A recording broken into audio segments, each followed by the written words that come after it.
Hello, everyone. My name is Gage Boardman with Education Quest Foundation. Welcome to our Countdown to College live stream, How to Complete the FAFSA. So, the 2025-26 FAFSA form is open. So, if you haven't completed your form yet, or maybe you're a bit lost on where to start, we'll be breaking down everything FAFSA related tonight with the help of our guest, Jackie Butler, a senior college planning specialist with our amazing college planning team here at Education Quest Foundation. So, welcome, Jackie. Thank you for joining us tonight. I'm happy to be here. Before we get started, just a quick reminder to our audience watching to post any questions you may have in the chat as we go. We'll get to those at the end of our live stream. So, Jackie, let's just jump right in. Can you briefly explain what the FAFSA is and why it's important for students and families? Okay, so FAFSA stands for Free Application for Federal Student Aid. It's a form that college-going students and their parents complete to be considered for federal, state, and college-based financial aid. Some financial aid is awarded on a first-come, first-served basis, so it's important to complete your FAFSA as soon as possible. Great. And to make this process easier, what documents and information should families gather before they start completing the FAFSA? So some of the key elements are the 2023 federal income tax return and the corresponding schedules, cash, checking, and savings account balances, along with any investment values. If you own a business or have a ranch or farming operation, you'll have to report the net worth. And then you'll also need to report any child support received for all children in the household. We'll go ahead and add that FAFSA checklist to the chat section. It provides details about each item needed to complete the FAFSA. Yes, definitely check out the FAFSA checklist. It's a great resource. Helped me back in the day. It's helped tons of people. So let's actually dig into the FAFSA now, Jackie. What can families expect? Okay, so you'll start by going to studentaid.gov and log in using either the student or the parent FSA ID. The student and parent are called contributors on the FAFSA form. So each of them completes their section, which is linked through an invitation process. If the parent logs in and starts the FAFSA first, once they complete it, an invitation will be sent to the student to complete their section. If the student begins first on the flip side, then the invitation will be sent to the parent. Gotcha. And I know you just said either can start, but would you say it's better for the parent or the student to start the FAFSA? That's a great question, Gage. It's actually better to have the parent start and complete their side of the FAFSA first. Either way is fine. There's no right or wrong, but if the parent begins, completes their side, and invites the student, once the student completes their side of the FAFSA, they sign and submit it, they'll see their estimated results on the confirmation page. Okay. Thank you for clarifying that, Jackie. So now help us get started on the actual form. What are the first set of questions on the FAFSA?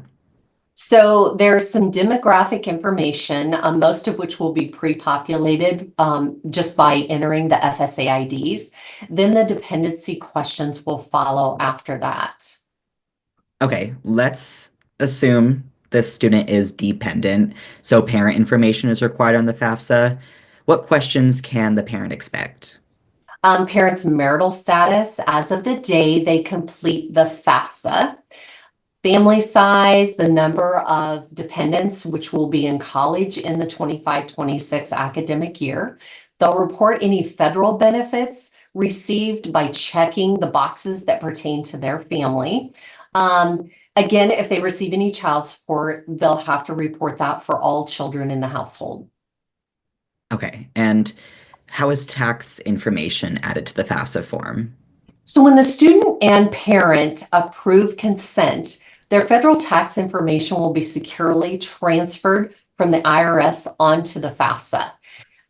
Gage, you know, the FAFSA is fairly intuitive, so it'll walk them through the process.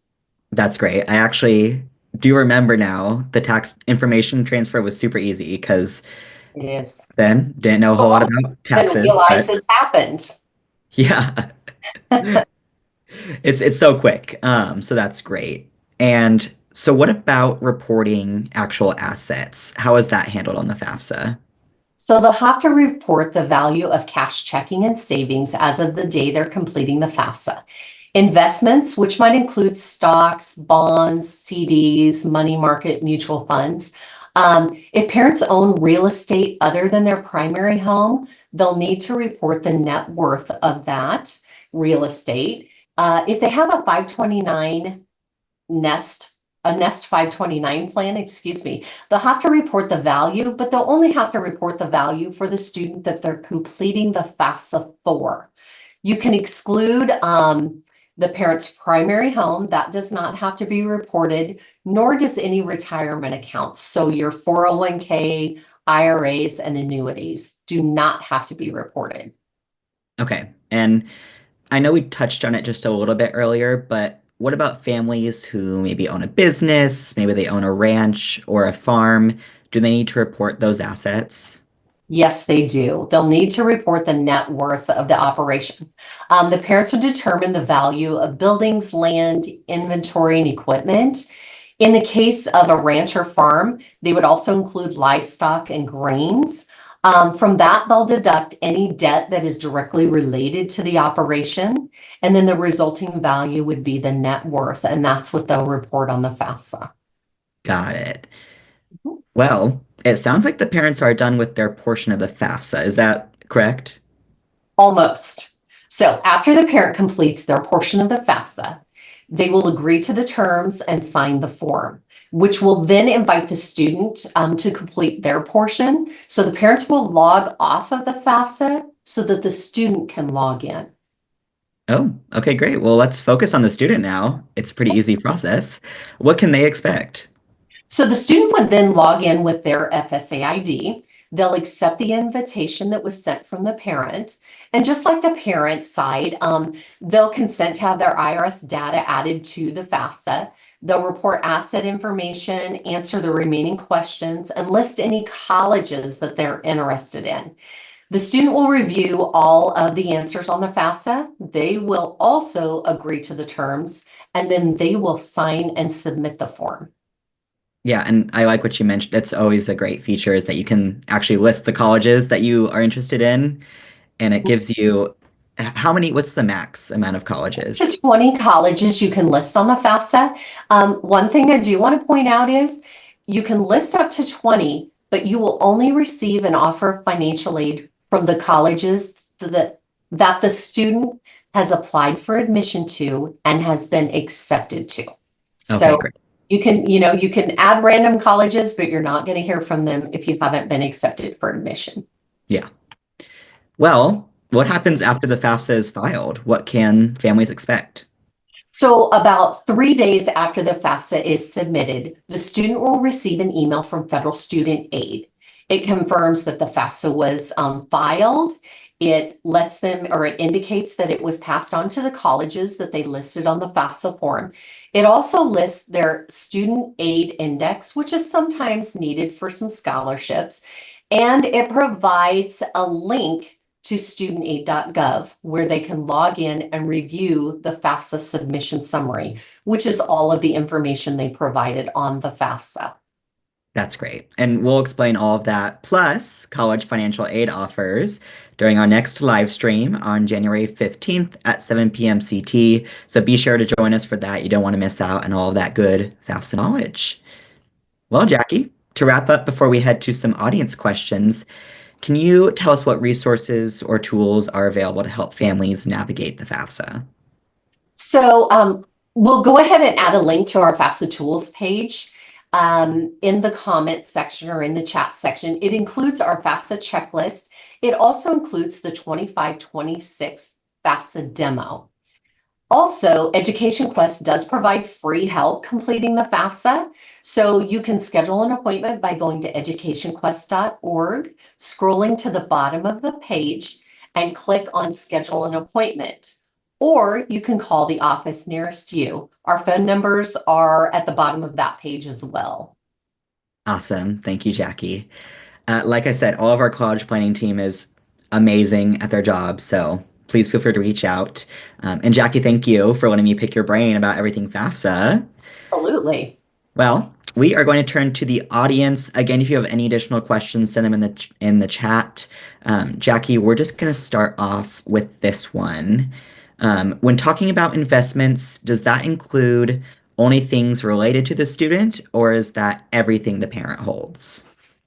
It is actually both. So the parents will report any investments on their side. The 529, the nest account, is also reported as a parental asset.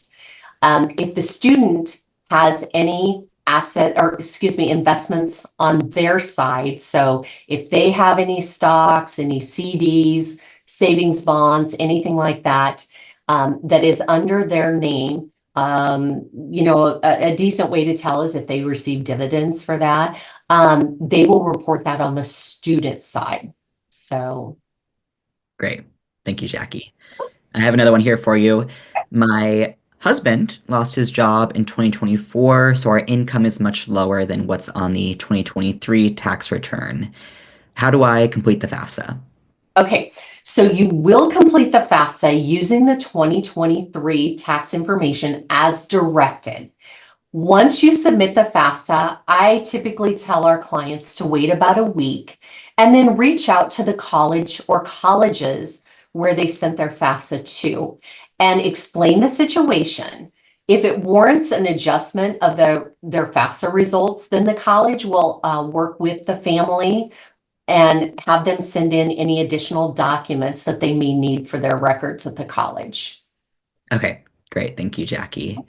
Mhm. I got one final one for you here. Okay.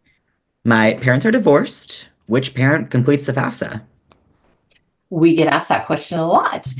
So if parents are in a separated or divorced situation, it will be the parent who provided the most financial support to the student in the last 12 months. So it doesn't matter who claims the student on their tax return.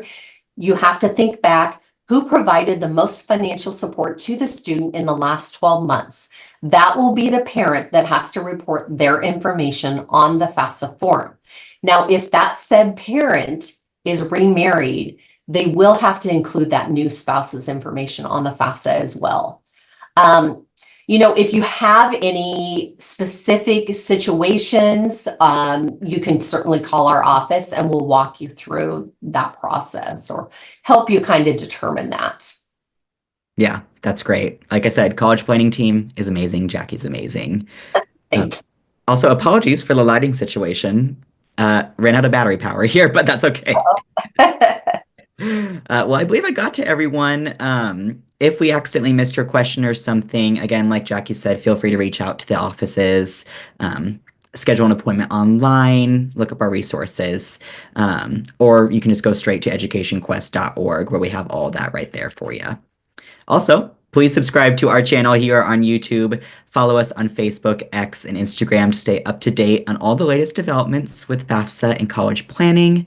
Finally, don't forget to sign up for Countdown to College. That is our short weekly email that keeps you in the loop and in the know. Registration for Countdown to College can be found at the bottom of our homepage, again on educationquest.org. To register, it's super simple. You just need to submit your name and your email address.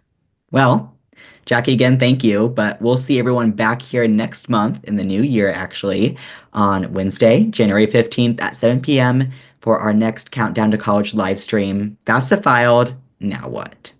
Thanks, everyone. Have a great evening and happy holidays.